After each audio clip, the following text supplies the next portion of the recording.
Good day, everyone. Bon dia, and a warm welcome to the Digital Innovation Pavilion at COP30. A special welcome to our partners and guests joining us virtually from around the world, and to those watching this in posterity on YouTube. My name is Moritz. I work for GIZ at the Digital and Green Innovation Action, and I will be your moderator for today. We're here to talk today about innovation for change, digital solutions for our planet's urgent challenges. We will see how different actors in what we call the digital innovation ecosystem, innovators and those who support them, contribute to our shared efforts to preserve our beautiful planet for future generations. I want to thank our gracious hosts, Brazil, for organizing COP this year, and Plocha and EverCity for the opportunity to host this session at the Digital Innovation Pavilion.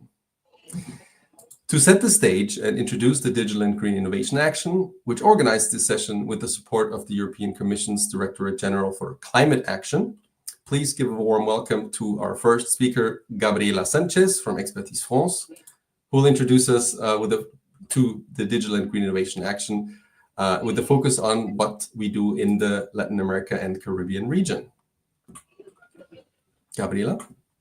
So hi, good morning, good afternoon to everyone. I want just to check if I can share my screen here. So, tick, tick, didn't. Yes. Could you please confirm it if it's working? Yes. Perfect. So again, good morning, good afternoon to everyone. As Moritz was saying, my name is Gabriela Sanchez, and I'm part of the team of Expertise France, which is implementing the Digital and Green Innovation Action in Latin America and the Caribbean. So today I want to present a little bit what we are working on and, well, what is the Digital and Green Innovation Action. So to begin with, the DGI Action is a global Theme Europe project that is co-funded by the European Union, the German Federal Ministry for Economic Development and Cooperation, and the French Agency for Development. We are trying to deliver three main things. We have three main objectives. The first one is a direct support for innovators through grants and advisory services to grow their operation and scale their impact. Also, we are developing different policy dialogues in order to promote networking, share knowledge, and foster strategic impact partnerships. The last one was held for the Latin American and Caribbean Action in Guatemala. And we are also aiming to promote the mobilization of investments and finance matchmaking for sustainable growth. Our geographical scope in the DGI Action is based in three different continents. So the first one in Africa, the second one in Asia Pacific, and the third one, that is the one I'm talking about today, Latin America and the Caribbean. What we are making in Latin America and the Caribbean. So the DGI LAC Action is a regional initiative that is implemented in Latin America by Expertise France.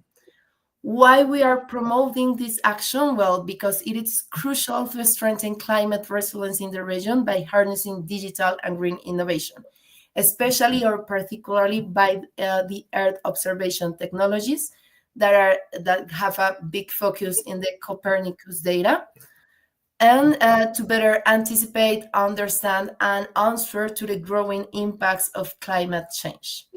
Where we are developing the DGI LAC Action, especially in Chile, Colombia, and Panama, we are looking forward to expand that impact to other countries in the region. How we are developing the DGI LAC Action? So we have two main scopes. The first one is the DGI Innovation Challenge, and the second one is the Business Support Organization program that mainly focus on strengthening the capacities in Earth observation for business support organizations. So let's take a look in each component. So for the first one, the DGI Innovation Challenge aims to support Earth observation innovators So this is like the main and central component of the project. And this challenge was launched at the beginning of this year. We were seeking for Earth observations-based climate solutions, for prototypes, but also for good ideas that could be like developed along the program. At the end, we received 88 applications from Chile, Colombia, and Panama.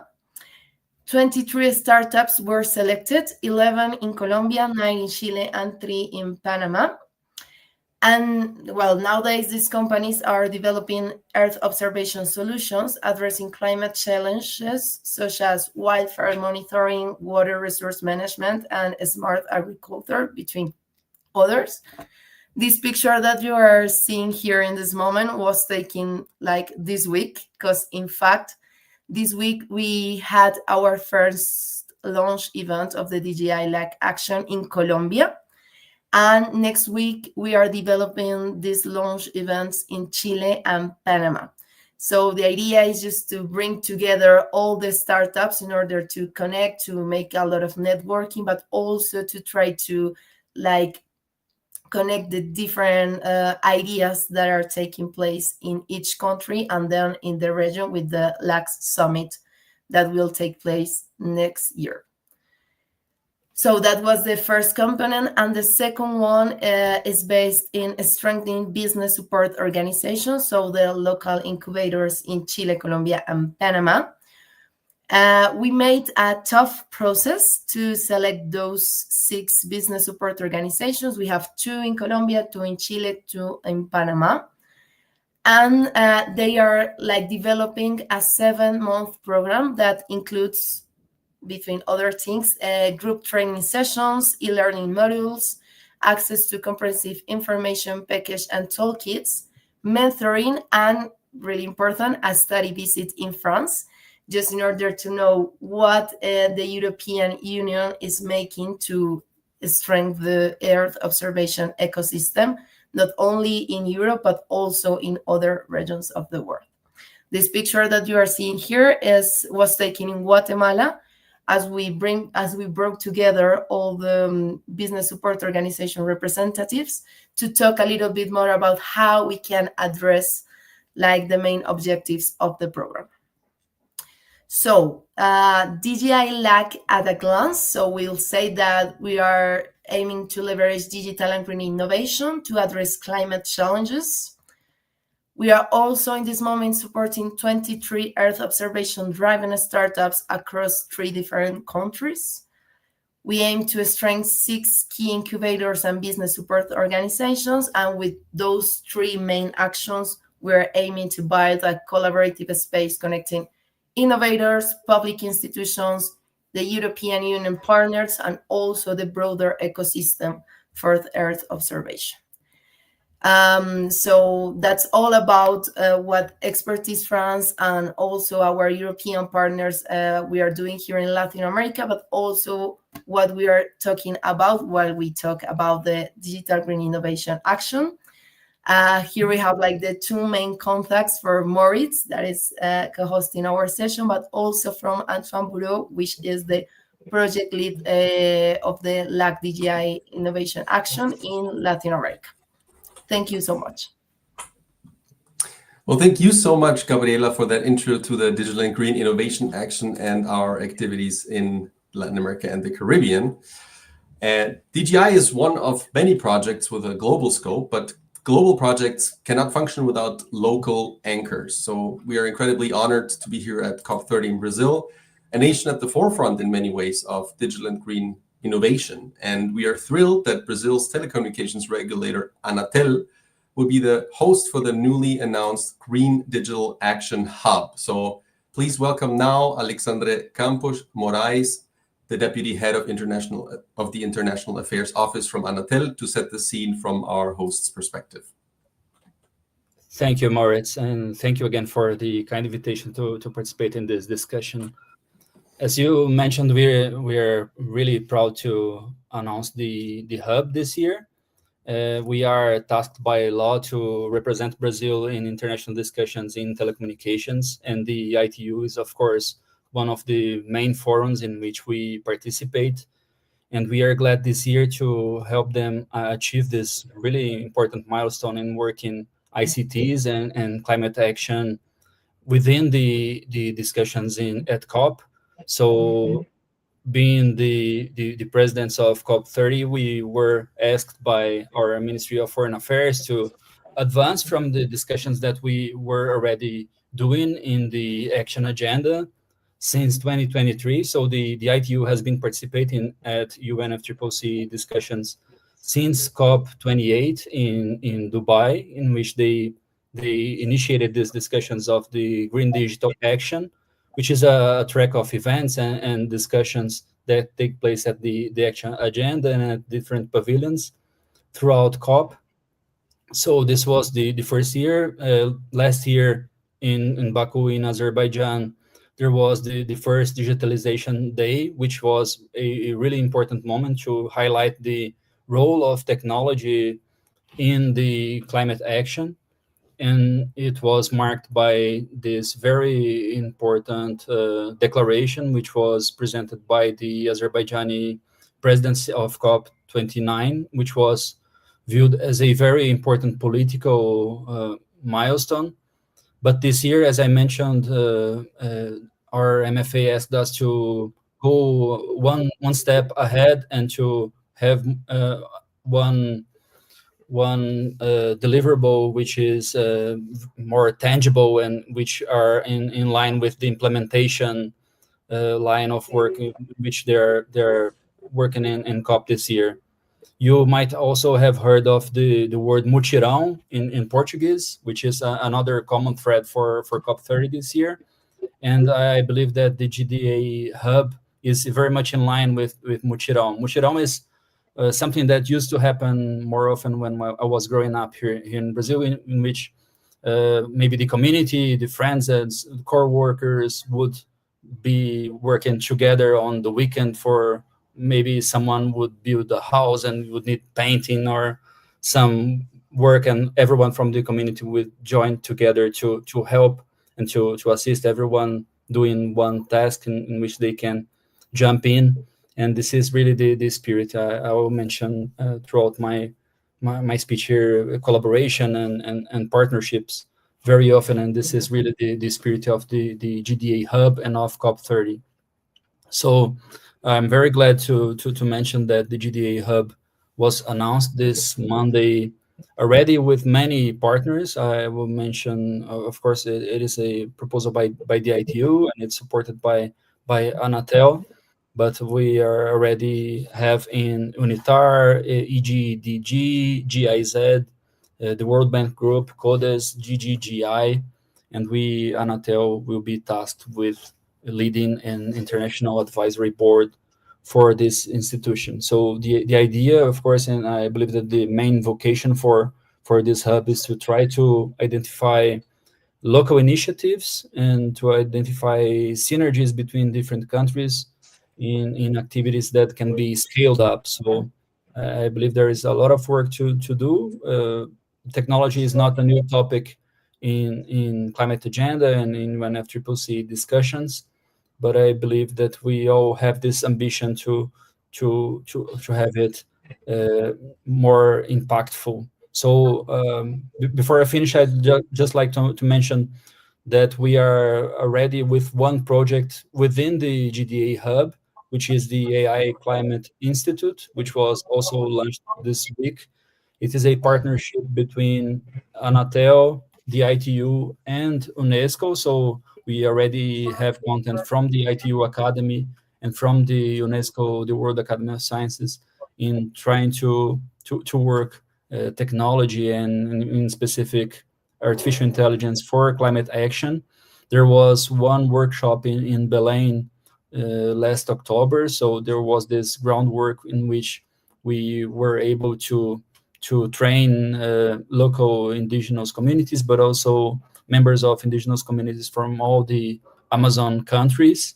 And even beyond that, I believe there was one participant from Egypt also was able to participate. It is to really bring on knowledge about how to use AI for climate action. So this is I believe the main deliverables from us at COP30 this year. There are of course many projects at Anatel, and I'm happy to share more if you have questions. So thank you, Moritz.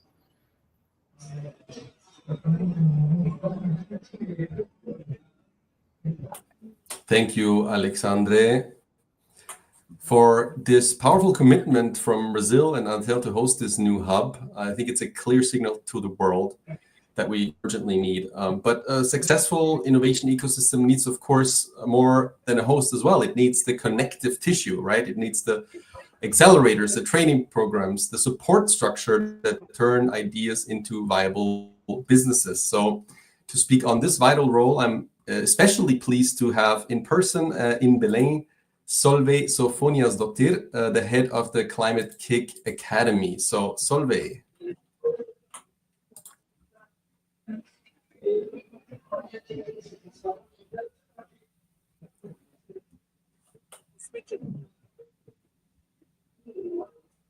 Let's see which microphone will work. Hello, let's see if you can hear me now. Yes, we can. It works.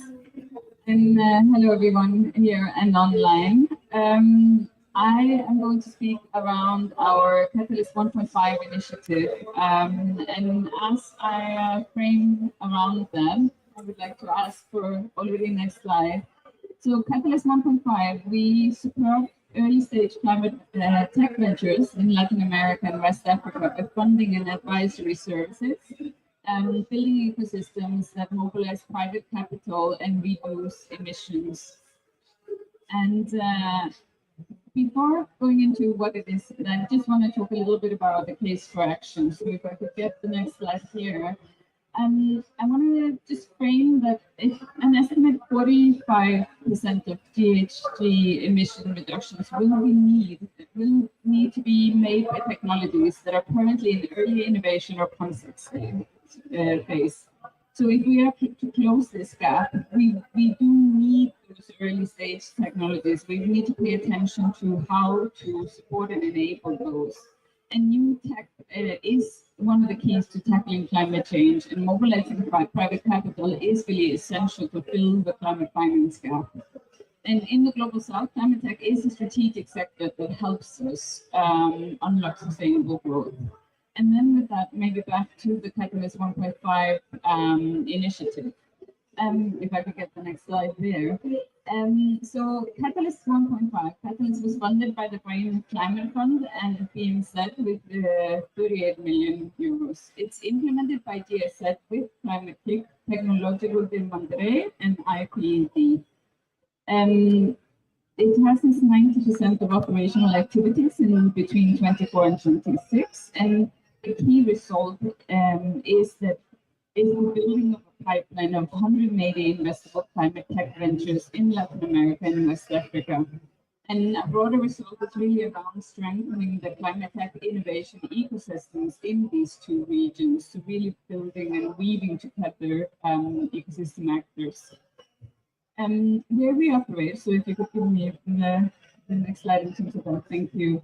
We are present in 8 countries in Latin America, and 8 countries in West Africa, with pilot activities currently ongoing in Brazil and in Egypt. So here you can see the scope of our presence and the type of activities that we do in this program. If you will, next slide there. We do what we call climathons, so which are 48 hours, you could say climate hackathons with entrepreneurs, early stage students, citizens to develop initial business ideas. We have pre-accelerator activities to support 120 ventures that are in the pre-seed stage with coaching, mentoring, business and climate activities. Small grants really with the aim of bringing prototype to market. We have accelerator activities to support for 60 ventures, coaching again, mentoring, business building, repayable grants, linking to investor and looking at the goal of scaling in terms of that. And then on the ecosystem level, we're really focused on strengthening innovation ecosystems and partnerships for climate technologies, for example, through the Forum on Climate Tech Investments. So this is the broad scope of the activities that are ongoing within the initiative. And what is special about the initiative is that it really focuses on closing an existing gap in the market. So early stage investment is scarce, and many investments need non-dilutive capital to de-risk technology and business models. We want to build and move towards substantial accelerator programming, and the another special part of the Catalyst program is the 100,000 euro repayable grant for each of the accelerator ventures. So we are using a thorough and robust methodology for forecasting and measuring climate impact of the ventures based upon life cycle assessment, and we really are building and working with strong partnerships on all levels, with a robust diversity and equity inclusion lens as well incorporated within the initiative. So first results in terms of where we are right now, 103 ventures have been supported, 3.1 million capital has been raised, and that we are projected to avoid 110,000 tons of CO2 in the next year alone. Just to give you a little bit of a glimpse of two different initiatives and ventures within. So Enabel is a company that taps into the overlooked urban mines, helping to meet a projected 166 billion US dollars demand by 2030 with traceable ethical recovery from e-waste. So this is one of the companies based in Mexico that is within the Catalyst program. And another focus of an example of a company within the Catalyst universe is Satellites on Fire. So Satellites on Fire uses satellite data, tower cameras, and AI to detect wildfires and illegal deforestation, offering fast, reliable alerts to protect forests and communities. So this is a company that's based in Buenos Aires, Argentina. So these are two different examples from within the Catalyst initiative. And I think that that's that from me. Thank you so much for the opportunity.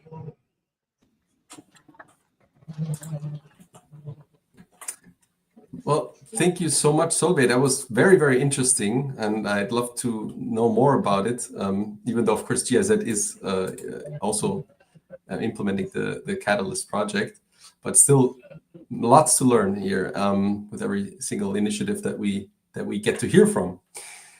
It shows a little bit really just how critical also this ecosystem support layer is. But of course, for the green digital economy to truly scale, we can't force every startup to reinvent the wheel. There needs to be a shared foundation, common, open, and interoperable tools, and this is what we call digital public goods. So I'm very excited here to present, or rather to welcome someone who will present a game-changing example of such a digital public good, which is called the Prospect Platform, Critical Unlocking Climate Finance. Please welcome John. Thank you very much, Moritz, and good morning and good afternoon to everyone, both in person and tuning in via YouTube. My name is John, and I'm here to talk a bit about Prospect, the primary open source platform for energy and climate tracking. This is a project that GIZ, on behalf of the European Union, Germany, Sweden, Norway, Austria, and the Netherlands, has been supporting to start up off the ground over the past 3 years, being implemented by a not-for-profit research institute based in Berlin called the Access to Energy Institute. And as you can imagine, really our focus in developing Prospect has been to develop a digital public good primarily for the energy sector, but we're now really expanding out into other sort of climate and climate adjacent sectors. And rather than present this myself, it's quite a chore to do in 5 minutes. We have prepared a video hosted by my colleague from the A2EI, Thomas Duvaux. So I guess, Moritz, will you play this or should I?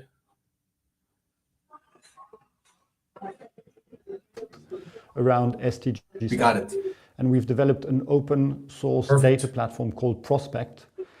Prospect stands for Primary Open Source Platform for Energy and Climate Tracking, an impossible to remember acronym, but what's important is the open source element makes Prospect a digital public.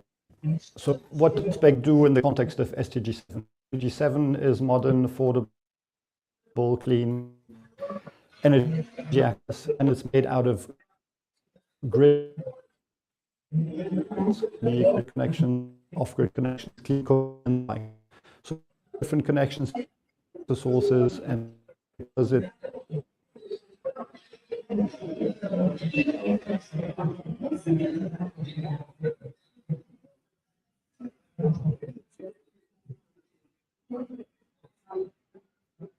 working in the field, visualizing the data. I am also with John.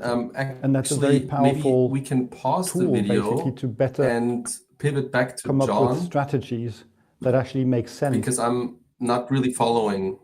It's a bit choppy. Would that be possible? It's a bit choppy. Yes. Let's see if I can share, and I can show you a bit about the platform. Thank you, John, for jumping in. No, What we it's can my do, pleasure. potentially, John, as well, is we can put the video, if you've uploaded it somewhere, in the link to it in the chat, so that we can people can watch it independently. Maybe we can also Yes, put that in the description of the YouTube video later. Absolutely, and I think it's not actually public yet, but it will be quite soon, and then we can make that happen. So rather than do too much kind of just talking, I'm going to show you the platform right now, and just give you a very brief introduction to what it works. Prospect, the open source platform for energy and climate tracking. Prospect is really like we Moritz indicated, a digital public good and really sort of public infrastructure. It is a platform to enable energy projects to connect really their devices, anything with a chip essentially, but also anything that's connected or kind of managed some way online or with specialized software. It allows energy companies, energy projects, community energy organizations, really anyone, even standalone individual residencies with their own energy systems, to upload data to Prospect and really understand a bit more what it all means. And I'll show you some examples of how Prospect's being used right now. The first is the Endosho Smart Clinic. This is a health clinic based in North Kivu province in the DRC. And this is a health clinic that is relatively advanced also for the area.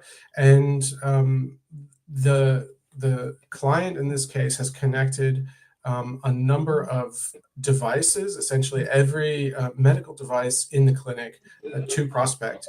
And so at one kind of overview, somebody centrally who's responsible for sort of understanding the operational aspects of this clinic can see exactly when, how often, with what regularity these devices are being used. It's very important to understand, for instance, in refrigerators in the medical space, how often they are on, or if there are any problems in maintenance of sort of temperature thresholds.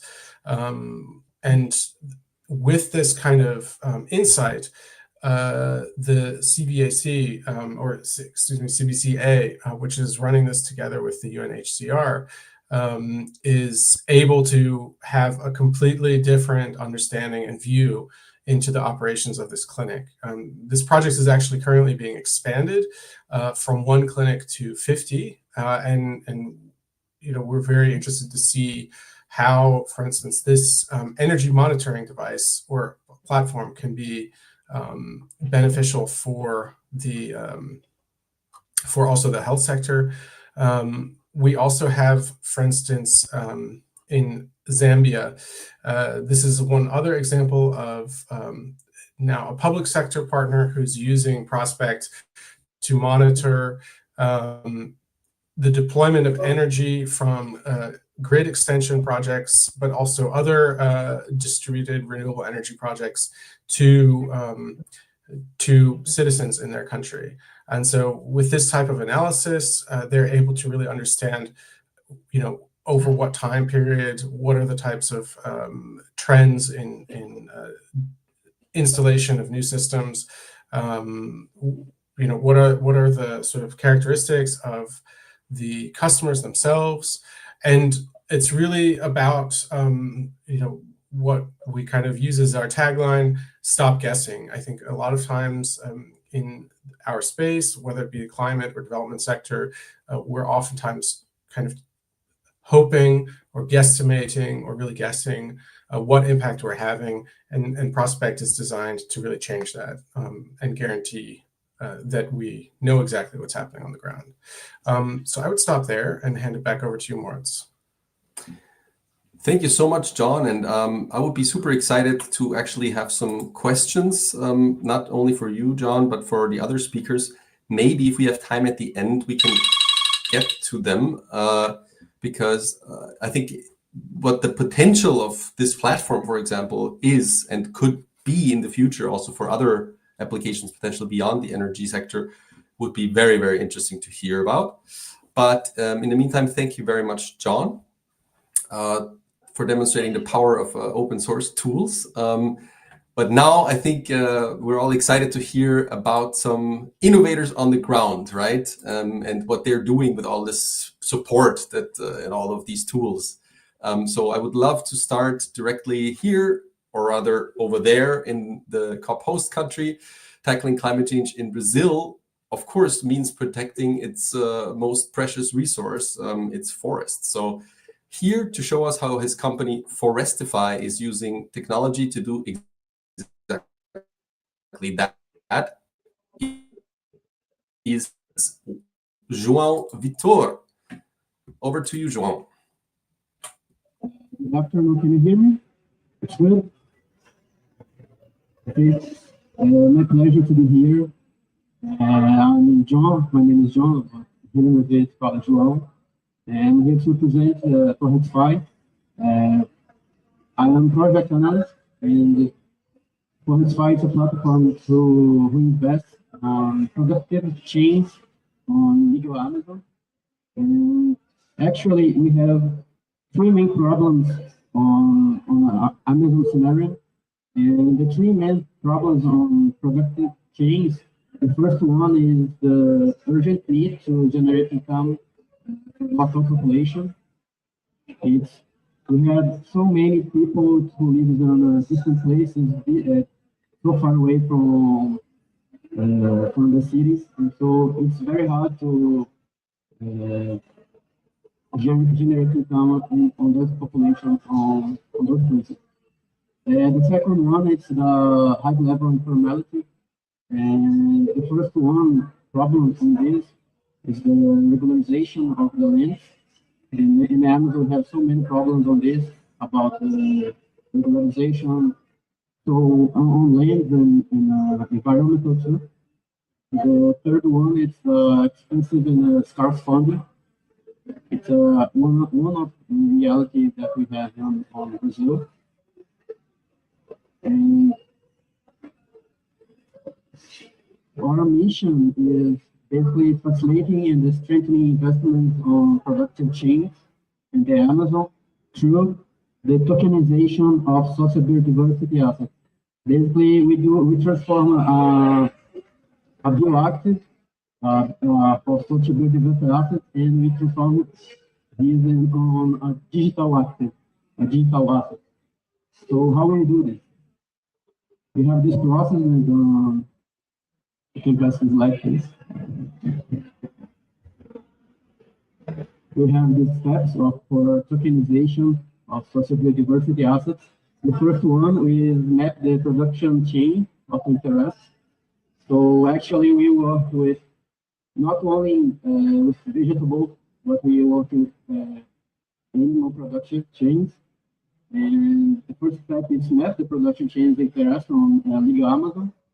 The second step is select this organization that fits in your step.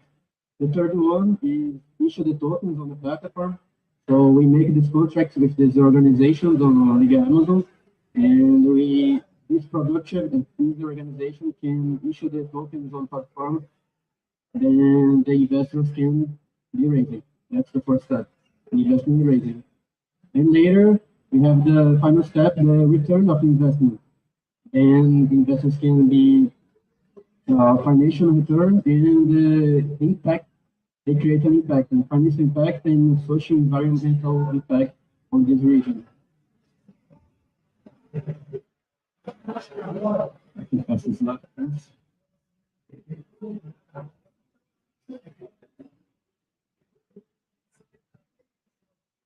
This is a layout of our platform. Here we can see the main page, but we can see the 3 rounds of the tokenization. Here we have a token code, 2 letters and 1 number. And here we have 2 rounds of same organization. And here's another token for another organization. You can pass this slide, please.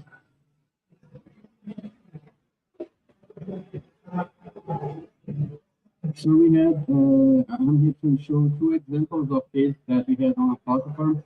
The first one is a tokenization of bioactive, vegetable active with fruit, guaraná, that can be used like energy drink here in Brazil. And outside in the world, it can be used to energy drink too. So those place, this region was in legal Amazon, in the state of Amazonas, in the city of Maués. And here, this on the photo is José Cristo. This region, we made the second step, the mapping the region. We do this map using GIS. We create a data to all the families, all the productive areas. We can generate the polygons of these areas. So we create a data that we can show to the investors where the money is coming. So this is one of these, the guaraná. That's our second case. It's a pirarucu. Who don't know, the pirarucu is the biggest fish on the world of sweet water. So here you can see in the first photo, it's the fabric and to benefit of the fish. In the second photo, it's the visiting organization to make a negotiation so the organization can issue the tokens on the platform. In the third photo is the mapping on this region that we made on GIS and create data. So we can generate the polygons of this lake, and the fishermen take this fish. So this last slide, it's our partners. So we have people that make us strong, that can make help us to here, and some investors like Dynamo and Carnegie that is investors in that's it. Thank you so much for your attention.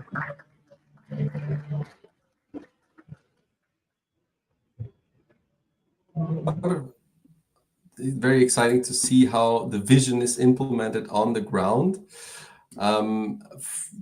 Without further ado, I would like to expand our scope all the way over to Africa, but again, to an innovator that is with us physically in Belém right now. So from the very own DGI Action, please welcome the CEO of the Source Plus, Bronson Eranogwa. It's a great opportunity. I hope I'm audible now. To also the people online. Perfect. So yeah, I'm Bronson Eranogwa, the co-founder and executive director of the Source Plus organization. We work across Africa, working with small-scale farmers to source and produce honey and ensure traceability across the value chain. So today, actually, climate change disrupts practices from over 2 million small-scale farmers, beekeepers in Africa. And this has triggered a domino effect whereby it alters floral patterns and also affects how bees can nectar. There in turn causing contamination in the honey and eventually leading to product creation on the market at the global scale. So what we bring on the table is a solution, arbitrage, that uses AI, artificial intelligence, blockchain, machine learning, and GIS to track and monitor the species of honey and to bridge the gap between market and climate change, where we also provide insurance for small-scale farmers. And for not further ado, I think I'll let him play the video that will guide you through it. A cell is the basic unit of life. Bees are the basic unit of ecosystem. They are the engineers of the biodiversity and the environment, from the pollination of wild trees to the food which is put on the table. When the bees are healthy, it means the ecosystem is healthy. But if bees are not healthy, then there is something wrong with the environment, and which needs to be addressed urgently and fast.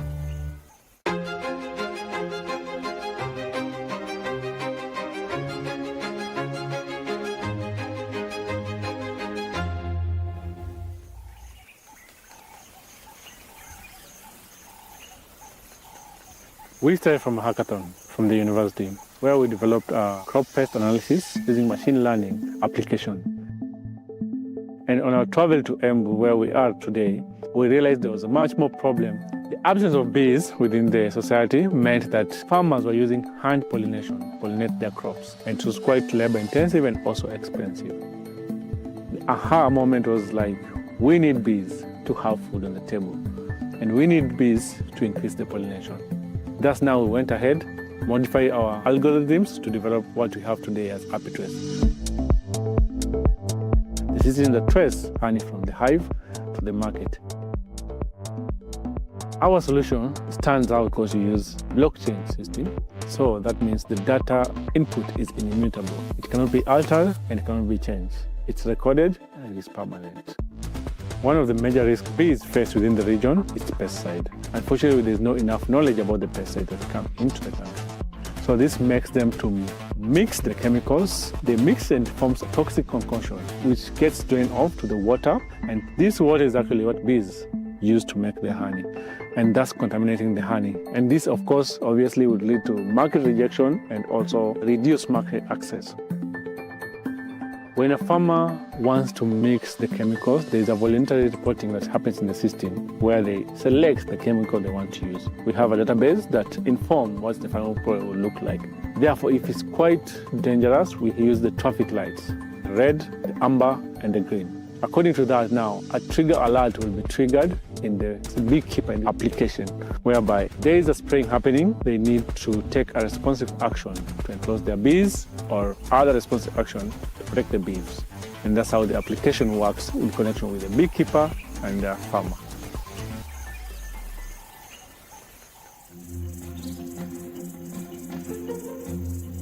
When we started this, we never had any network around us. It's just that the farmers of the community saw the value in what we are doing and they wanted to be part of it.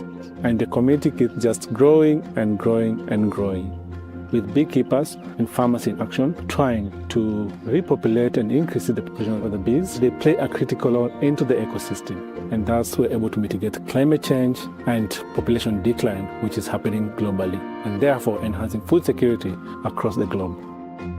Team Europa has been of great support towards our goals and focus. One, because they are considered as partners in the same level. Secondly, we've been enrolled to scale up courses on how to scale up your businesses. And thirdly, They have also enabled us access and open the market in terms of our export and help us do copyright and patenting of our solution. For Kenya to export honey, you need to be accredited. And luckily, we are the only organization accredited to start exporting honey to the European and outside the country.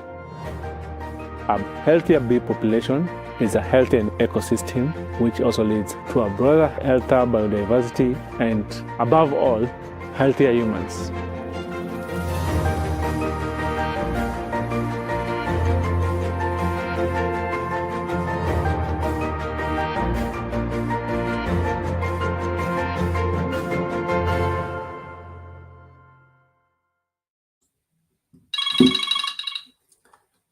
Wow, to the dot. Very, very cool, Bronson. Thank you so much for all the work you're doing. Very, very proud to support you. I think we would try to go even further now after hearing Bronson's input from Africa to Indonesia, and we would like to see from an innovator that supports a very remote ecosystem, basically the deployment of digital and green solutions in some of the most remote communities with Copernic. Miro, let's try to play that video, please. My name is Oscar, Managing Director at Copernic, based in Indonesia. And Copernic is an R&D lab for social and environmental issues, and we're basically aiming to find solutions for challenges faced by underserved and disadvantaged communities all across Indonesia. And to do that, to solve those challenges, we first identify unmet needs to understand the specific problems faced by the communities we aim to support. Then we test solutions that are showing potential to solve those specific challenges, following a lean experimentation approach of ideation, prototyping, and testing those solutions in a fast and cost-effective way. We collect data on what works and what doesn't, and then we share the results so the most promising solutions can be replicated and amplified. And the final goal of this process is to amplify the positive impact, both for the communities and for the environment. In terms of understanding these unmet needs or challenges, we created this digital platform where we provide an immersive experience with 360 degrees virtual reality videos, so our partners can have a better understanding of the problem and the environment in that particular location, and we can come up with better solutions together. Another digital platform that we have created is more focused on the solutions, and it's called the Solutions Catalog. So here we share all our lean experiments, all these and cost-effective experiments that are giving us some strong signal to see if a solution works to solve a specific challenge. So the most effective ones can be, again, replicated and scale up. Now I want to share or highlight one of our projects that we implemented a few months ago together with the Digital Green Innovation Community, DGI, in Indonesia. It's called the Green Tech Makers, and it's a rapid prototyping and a product development training program specifically tailored for green tech startups and entrepreneurs in Indonesia. So through a series of training sessions, both online and in person, participants were equipped with specific skills and knowledge to refine, to build, and to develop functional prototypes to solve specific social and environmental challenges. And it was with a strong focus on hands-on learning and real-world applications, and an emphasis on lean experimentation, digital fabrication, and distributed innovation. And just to show a little bit the participants. So we selected 10 local startups and entrepreneurs, well distributed across Indonesia. And a couple of examples in West Java, we had Biops, improving farmers' productivity with AI images and IoT systems. In East Java, we got Benambak, supporting small-scale aquaculture fishers by reducing energy and costs with an ideator system driven by AI. Or in the east, in Sulawesi, we got Econela, reducing carbon emissions from agriculture machinery with bioadditives. So we want to highlight that the importance of this program, this DGI program, is also the network. So the benefits of the program were not only improving the technical capabilities of green tech startups, but also building and expanding this vast network of entrepreneurs on one side, but also enablers like mentors, universities, incubators, and accelerators, even the government. So the whole network served as a catalyst to drive positive impact in the green technology sector across Indonesia. So yeah, that's pretty much all. Thank you so much and enjoy the rest of the session.